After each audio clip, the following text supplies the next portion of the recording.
Letting go of the need for closure is one of the hardest things you'll ever do, especially when your heart is still carrying pieces of a conversation that never happened. When you've poured your soul into someone, a friend, a partner, a parent, maybe even a place, and they disappear without a trace, your spirit aches for a reason. You replay the last thing you said. You search for the moment it shifted. You wonder what part of you made them leave, made them forget, made them stop showing up. But here's what no one tells you. Sometimes closure doesn't knock. Sometimes the apology never comes. Sometimes they never explain why they left because they don't have the language for the damage they did. And that's not your burden to carry. We grow up believing that everything needs to make sense, that every wound deserves an explanation, and that healing won't start until we get that final conversation, the one where they finally say, "I'm sorry for hurting you, but what if I told you that conversation might never come? What if the peace you're waiting on is actually waiting on you to let go?" There's something sacred about learning to walk away without answers. It's not weakness, it's wisdom. It's choosing yourself, your sanity, your emotional safety, over the endless torture of chasing clarity from people who are still running from the truth. You see, some people leave your life and pretend like they were never there because it's easier than facing who they were when they were with you. That silence you're interpreting as your fault. It's actually their inability to deal with the weight of their own reflection. And here's the part that stings. You won't always get to hear the words that would have helped you sleep better at night. You won't always be granted the decency of a goodbye. You won't always get to look someone in the eye and say, "You hurt me," but you can still heal. You can still grow, you can still move forward, you can still be whole without their words to wrap it up neatly. Sometimes closure is simply understanding that they are no longer worthy of space in your mind, that your peace is too expensive to rent out to confusion. That healing is a decision, not a destination handed to you by the person who broke you. You can take your power back without ever hearing them say a single word. And the most powerful closure, it's when you no longer flinch at their name, when you stop checking if they watched your story. Not with presence, I know it hurts. You est unfinished profiest dem, sahndIft, always prophetic de, and prop prudence. I know you still have words burning in your chest that never got to be spoken, but maybe they weren't meant to be. Maybe their silence is the loudest truth you'll ever hear, that they didn't value what you brought to the table. And that doesn't make you less. That doesn't make you hard to love. That doesn't make your emotions too much. That makes them too shallow to hold what you carried. You are not hard to understand. They just never took the time to see you clearly. You are not too complicated. They just never stayed long enough to unravel the depth of you. You are not unworthy. You were just misread by people who only speak the language of surface-level connections. And that's not your fault, so stop waiting for the letter that's not coming. Stop rehearsing how you'd respond if they finally called. Stop giving energy to ghosts who already showed you their exit. You are alive. You are still here, and your story doesn't pause because someone else couldn't finish theirs. Letting go of the need for closure means learning to say goodbye with your own voice, even if theirs stays silent. Because healing is not about waiting on others to make it right. Healing is about making the decision to be free, even when you never got the ending you hoped for. Sometimes the most painful part of growth isn't what you're stepping into, it's what you're leaving behind. You think you're ready for elevation, ready for transformation, until you look around and realize that not everyone is coming with you. And it hurts because you love them, because they were there when you were still figuring things out. because you thought they'd always be a part of your story. But what nobody tells you is that growth will cost you relationships that were only designed to fit the older version of you. And when you start to bloom, they may start to back away, not because you're wrong, but because your light exposes the darkness they were content to live in. Outgrowing people doesn't make you selfish. It doesn't make you ungrateful. It makes you aware that some people were only attached to your brokenness. They were comfortable when you questioned your worth, when you doubted your dreams, when you played small. But now that you're standing up straighter, speaking a little louder, choosing your peace over their drama, they don't know what to do with you anymore. And that guilt you're feeling, that's the echo of your old self, trying to keep you tied to places you've already outlived. It's natural to feel torn. You don't want to seem disloyal. You don't want to leave anybody behind.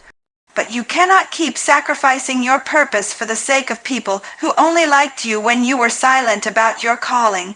Your growth is not betrayal. Stop apologizing for evolving. Stop dimming your light to protect people who had every opportunity to grow with you, but chose not to. There comes a point where you realize that just because the history is long doesn't mean the connection is healthy. You've shared secrets, laughed until your ribs hurt, cried in each other's arms, and now you barely recognize who they are. That's not because you changed overnight. It's because growth will always make misalignment undeniable. You can only pretend for so long. You can only ignore the tension for so many conversations. Eventually, the silence between you gets louder than the memories ever were. And yes, it's hard. It's hard to release people you prayed with, worked beside, maybe even built dreams with. But when your heart starts to ache every time you shrink yourself to stay close to them, that's your spirit begging you to stop. You don't need to carry guilt for choosing your future. You don't need to feel bad because their comfort zone was your cage. You were not created to stay in places that no longer honor your evolution. You can still love them and let them go. You can still be grateful for the role they played without dragging them into every chapter of your becoming. Not everyone deserves access to the next level of your life.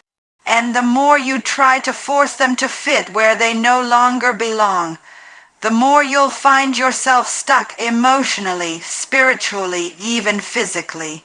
You weren't meant to be stagnant, tied down by the weight of guilt disguised as loyalty. Some people were assigned to your survival season, not your healing season. They helped you cope. They held your hand when you didn't know how to hold yourself. But now that you've found your strength, your clarity, your voice, the connection is strained. That's not hate, that's transition. And sometimes the most loving thing you can do for both of you is release them without bitterness. Your destiny is not negotiable. You were not created to live in spiritual limbo because you're afraid of losing company. And you'll notice, when you finally release that guilt, when you let go without explanation, when you stop trying to make people understand why you're different now, peace will meet you.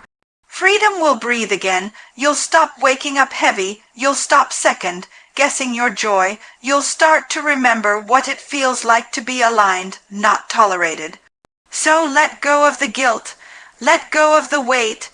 Let go of the lie that says you're doing something wrong just because you're becoming someone new.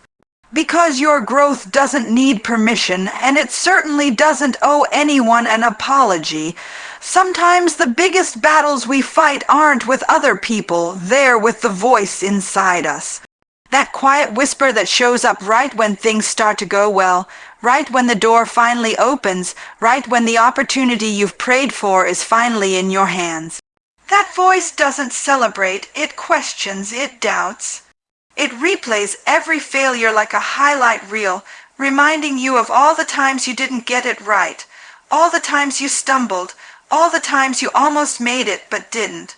And before you know it, you're self-sabotaging, not because you aren't capable, but because you're still carrying the weight of who you used to be. You talk yourself out of rooms that were built for your voice. You shrink in relationships that were supposed to stretch you. You turn blessings into burdens because somewhere deep down, you don't believe you're worthy of having more. And I get it. I get how easy it is to fall into that cycle.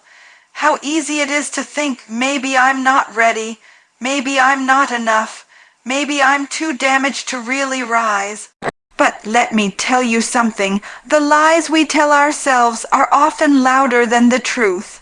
And if you're not careful, you'll spend your whole life rehearsing what went wrong instead of rewriting what could go right. That's the root of self-sabotage, a distorted sense of identity. You start believing that your mistakes define your potential, that your scars mean you're too broken to be used, that the chapter you barely survived is the final word on your story. But you were never meant to stay stuck in what broke you. You were meant to rise even with trembling hands, even with questions, even with a past that's messy and complicated. You're still called, you're still chosen, you're still valuable, and here's the truth, self-sabotage doesn't always look loud. Sometimes it's subtle. It's procrastination that's really perfectionism. It's staying in toxic environments because at least it's familiar. It's being addicted to dysfunction because you learned to call chaos home. It's pushing people away before they get the chance to leave you. It's convincing yourself you don't need help when you're drowning in silence. You sabotage not because you want to fail, but because you've been taught that failure is safer than risking the vulnerability of success. But listen to me, you don't have to keep living like that. You don't have to keep burning bridges that were sent to carry you. You don't have to keep proving that you're strong by suffering alone. There's nothing noble about sabotaging your own healing just to protect an old narrative. You've already survived the worst of it. You've already made it through nights you didn't think you'd see the end of. So why keep replaying pain that doesn't serve your purpose? You are not your trauma. You are not your triggers. You are not the version of you that existed in survival mode. There is more for you, but you have to stop standing in your own way. You have to stop feeding the fear that tells you to stay small. You have to stop aligning yourself with shame when grace is already available. Start noticing the patterns, the moments where you hesitate when you should leap, the times when you deflect praise because you're more comfortable with criticism.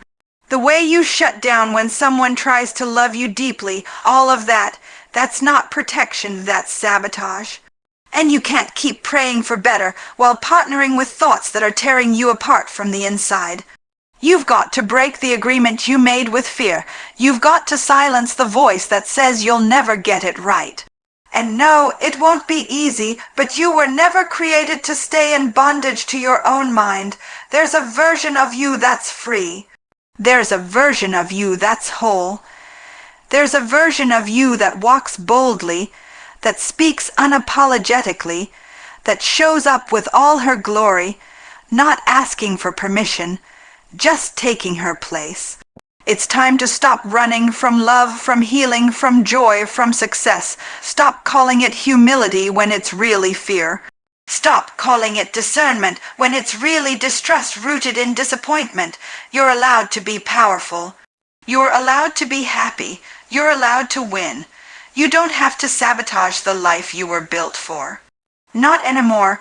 We live in a world that keeps telling us peace is supposed to look perfect.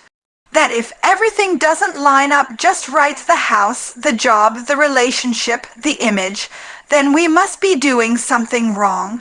That real peace is supposed to be this soft, glowing, Instagrammable calm where nothing rattles us, nothing goes wrong, and we walk around floating on some holy cloud of composure.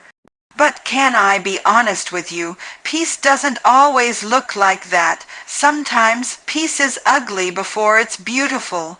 Sometimes peace looks like crying on the floor after choosing to walk away from what was killing your spirit. Sometimes peace is shaking while standing firm, trembling while trusting, grieving while letting go. You've been tricked into believing that peace equals perfection, that until everything in your life settles into a neat little box, you can't exhale. So you keep waiting, waiting until the finances are better, waiting until the kids are older, waiting until the pain doesn't sting, waiting until the storm passes. But peace was never about the absence of chaos. It's about learning to carry calm inside of you, even while the world around you feels like it's falling apart. Some of you are praying for peace, but rejecting the path that leads to it, because real peace requires disruption. It requires confrontation. It requires you to say, this can't continue like this, even when you don't know what comes next. Peace demands boundaries. Peace says no more to what drains you. Peace doesn't mean everything is quiet. It means you're no longer losing yourself in the noise. And for many of us, the reason we don't have peace is because we keep mistaking comfort for peace. But anything that makes you betray yourself just to maintain the image of calm isn't peace, it's bondage. Healing is messy. Finding your peace after years of living in dysfunction is messy. You'll feel guilty for choosing yourself. You'll question your decisions. You'll wonder if walking away was the right thing, especially when you're still aching from what you left behind. That doesn't mean you made the wrong move. It means you're human. It means you're adjusting to a new rhythm, one where you're no longer fueled by chaos. And let me tell you, peace doesn't come all at once. Sometimes it shows up in moments, in the way your chest stops tightening when their name comes up, in the way you no longer overthink every move, in the silence that used to scare you but now starts to feel like home. Sometimes peace looks like not responding to every attack. Sometimes peace is choosing rest over revenge.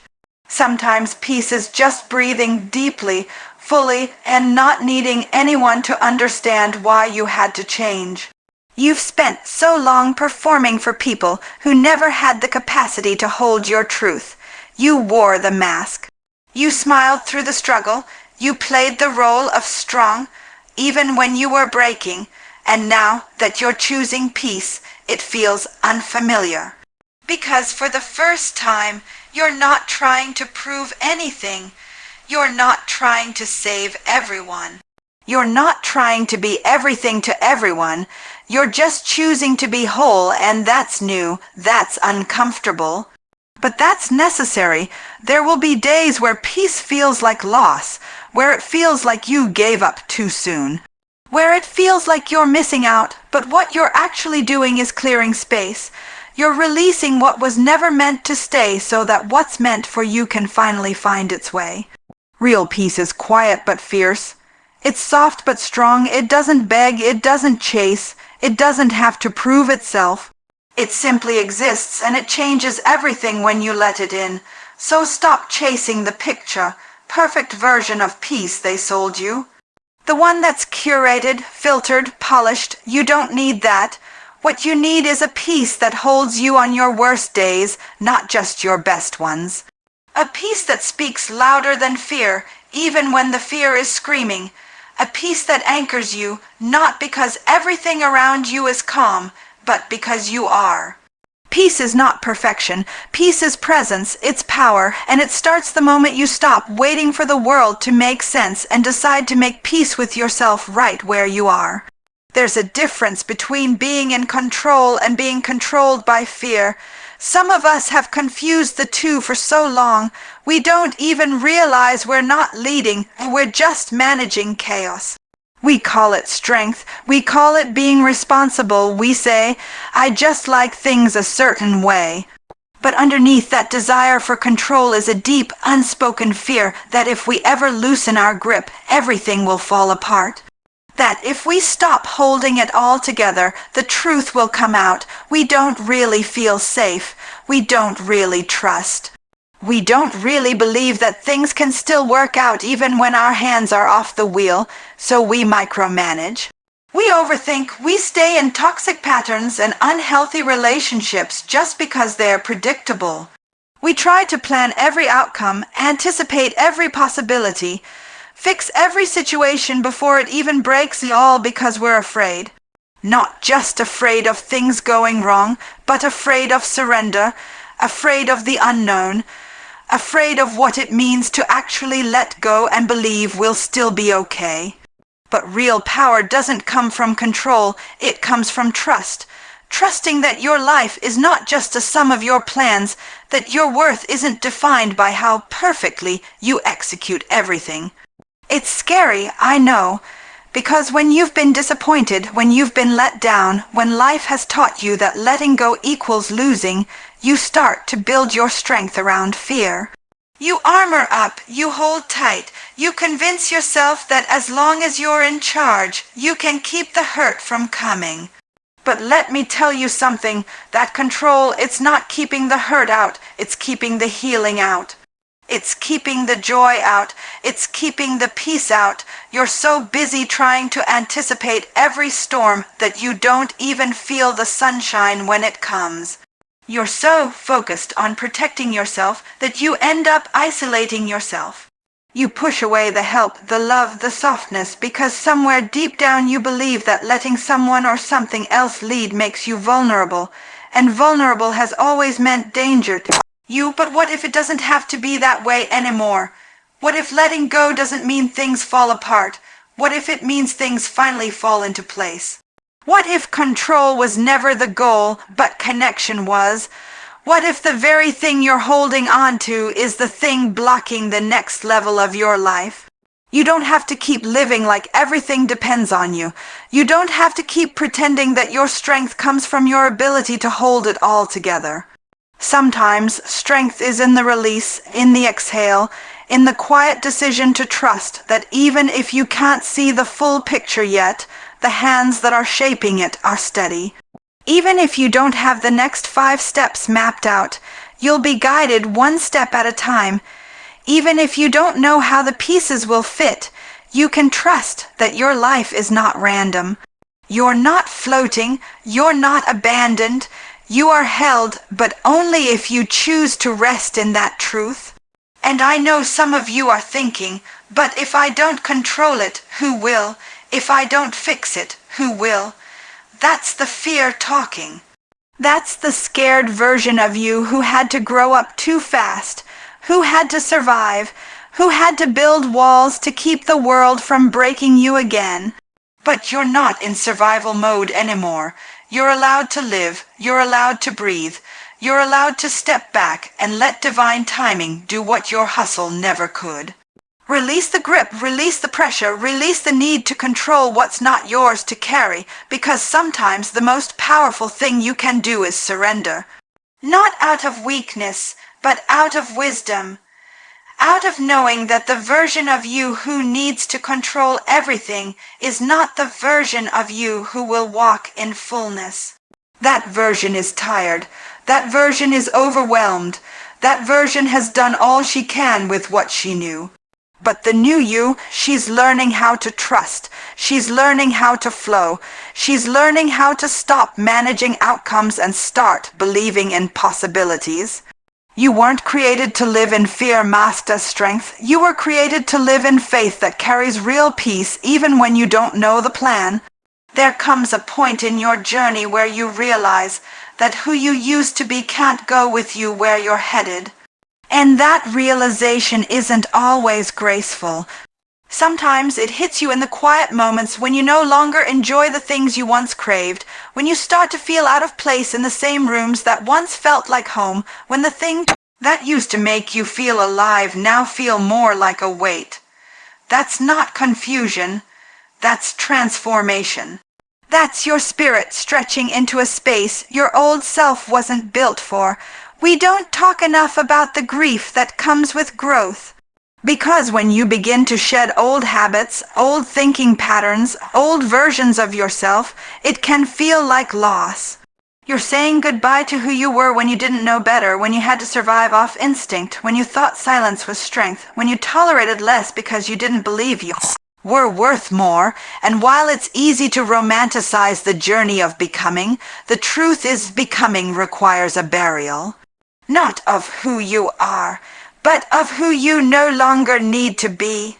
You don't have to keep resurrecting the version of yourself that people liked better because she was easier to manipulate, easier to predict, easier to keep small. She served her purpose. She kept you afloat when you didn't have clarity. She learned to protect you with silence, to cope through pleasing, to smile through betrayal. But now that you're waking up to who you really are, she's no longer equipped to carry what's next. There's a cost to evolution. You'll find yourself questioning everything, your routines, your relationships, your role in rooms you once fought to be in. But here's the truth. Growth isn't always pretty, and it rarely comes without resistance. You'll feel guilty for no longer fitting into other people's expectations. You'll be tempted to shrink so that others feel comfortable with the new light in you. But dimming yourself to keep others from squinting isn't humility, it's self-abandonment. And you've done enough of that. You can't keep apologizing for outgrowing the cage you used to call confidence. You were never meant to stay the same, and yes, that makes people uncomfortable. Yes, that will shift dynamics. But you are not responsible for managing other people's discomfort with your expansion. You don't owe them the watered-down version of yourself just because they helped you survive a season. The next season requires something deeper, something fuller, something that can't coexist with who you used to be. You have permission to evolve. You have permission to speak differently, move differently, think differently. You're not betraying your roots, you're honoring your wings. And sometimes the most courageous thing you can do is to stop explaining your growth to people committed to misunderstanding you. The version of you who used to crave their approval is fading. The version of you who needed external validation to feel worthy is being healed. And with that healing comes clarity that not everyone is meant to understand your becoming. Some are only meant to witness it from a distance. That doesn't make you arrogant. That doesn't make you cold. That makes you aligned. You're allowed to shift. You're allowed to decide that your softness is no longer up for debate. That your voice isn't going to tremble anymore just because others are used to your silence. You're allowed to protect your peace like it's sacred, because it is. You're allowed to stop justifying your no, stop over-explaining your joy, stop dimming your glow so others can pretend they're not in the shadows of their own fear. Letting go of the old version of yourself means refusing to perform for people who only clapped when you were broken. It means embracing the unknown, trusting that the new you, the wiser you, the stronger you, the healed you is worth the discomfort of transition. You don't have to have it all figured out to walk in freedom. You just have to be willing to stop rehearsing the past and start responding to your future. The next version of you is waiting, but she won't fight the old you for space. Choose her, let her rise. Let her breathe, let her take up the room the wounded you tried so hard to hide in, because you don't belong to your past anymore. You belong to your purpose.